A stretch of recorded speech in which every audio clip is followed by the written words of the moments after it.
Dahil nga cravings ko tong Graham Ball, nagpatulong ako kay Ate Same na gumawa nito. Sinabi ko nga sa kanya dyan na videohan niya ako kasi pag sinipag ako, i-edit ko to. At napansin ko nga na may singsing ako kaya tinanggal ko muna. Alam mo naman baka mabash.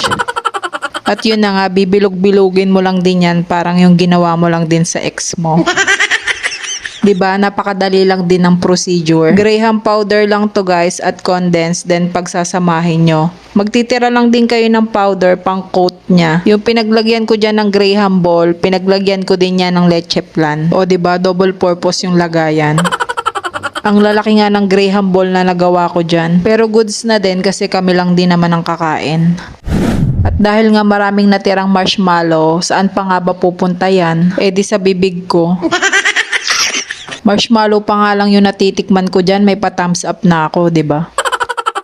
Binilog-bilog ko lang naman yung Graham Ball, pero